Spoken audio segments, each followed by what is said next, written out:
وہ دیکھنے میں شریف گھر کی بیٹی لگ رہی تھی۔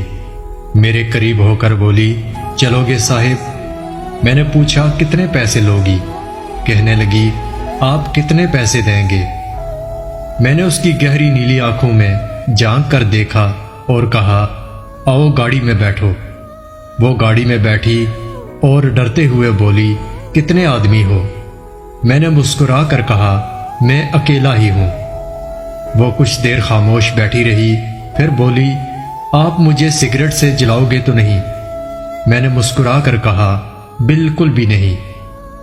وہ کہنے لگی، آپ بے شک پیسے کم دے دینا، مگر میرے ساتھ کچھ برا نہ کرنا۔ وہ بہت خوبصورت تھی اور اس کی معصومیت اس کی باتوں سے ٹپک رہی تھی، مگر پتہ نہیں کیا مجبوری تھی کہ وہ جسم بیچنے پر مجبور تھی۔ میں نے پوچھا، کھانا کھایا ہے؟ کہنے لگی، نہیں۔ میں نے ایک ہوٹل کے سامنے گاڑی روکی، کھانا پیک کروایا اور گاڑی میں بیٹھ کر آفس کی طرف چل دیا۔ رات کے 11 بج رہے تھے، سب اپنا کام کر رہے تھے، مگر وہ مسلسل میری طرف دیکھ رہی تھی۔ میں نے کھانا پلیٹ میں ڈالا، اسے کہا، ہاتھ دھو لو۔ وہ کہنے لگی، مجھے نہیں کھانا۔ میں نے پیار سے کہا، ڈرو نہیں، تمہیں کچھ نہیں ہوگا۔ وہ ہاتھ دھو کر آئی، میرے سامنے کرسی پر بیٹھ کر کھانا کھانے لگی۔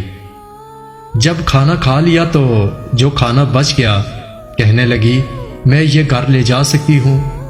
میں نے مسکرا کر کہا، بالکل بھی نہیں۔ وہ چپ ہو گئی۔ وہ اپنا برقع اتارنے لگی تو میں نے کہا، رک جاؤ اور میرے پاس آ کر بیٹھو۔ وہ حیران تھی، پھر بولی، آپ جلدی سے اپنا کام کریں اور مجھے واپس چھوڑ کر آئیں۔ میں نے سنجیدہ ہو کر کہا، میں تم سے یہ نہیں پوچھوں گا کہ تم کیوں جسم بیچتی ہو، میں تم سے بس اتنا پوچھتا ہوں کہ کیا تم یہ سب چھوڑ سکتی ہو؟ وہ میرے چہرے کی طرف دیکھنے لگی اور بولی، آپ مجھے پاگل لگ رہے ہیں۔ میں نے اس کی آنکھوں میں دیکھا اور کہا، ہاں میں پاگل ہی ہوں۔ وہ کہنے لگی، اگر کچھ کرنا نہیں تو مجھے واپس چھوڑ کر آؤ۔ میں نے اس کے سر پر ہاتھ رکھا، پھر 20,000 نکال کر اس کے ہاتھ پر رکھے۔ وہ کہنے لگی، آپ کیوں دے رہے ہیں؟ میں نہیں لیتی پیسے۔ میں نے اس کے چہرے پر ایک تھکن محسوس کی تھی۔ وہ آنسو رو کے بیٹھی تھی، بار بار یہی کہہ رہی تھی، مجھے واپس چھوڑ کر آؤ۔ میں نے اسے یقین دلایا کہ ڈرنے کی کوئی بات نہیں۔ پھر میں نے کہا، اچھا یہ بتاؤ، زندگی نے بہت درد دیا نا؟ یہ سنتے ہی اس کی آنکھیں نم ہو گئی، جیسے کوئی قیامت گر گئی ہو اس پر۔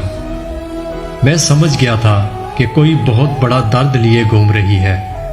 وہ کہنے لگی، میرا شوہر مر گیا ہے، 3 بیٹیاں ہیں، سسرال والوں نے نکال دیا، ماں باپ فوت ہو چکے ہیں، کوئی بھائی بہن بھی نہیں ہے۔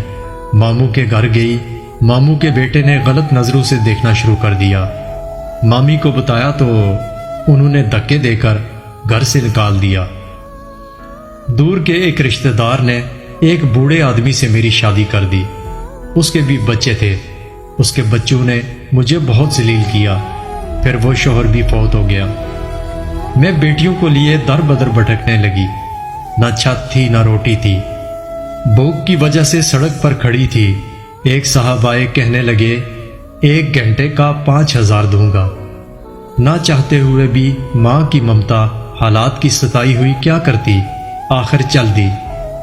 اب ہر روز جسم بیچتی ہوں، کرائے کا گھر لیا ہے، بیٹیوں کو اکیلا چھوڑ کر آتی ہوں۔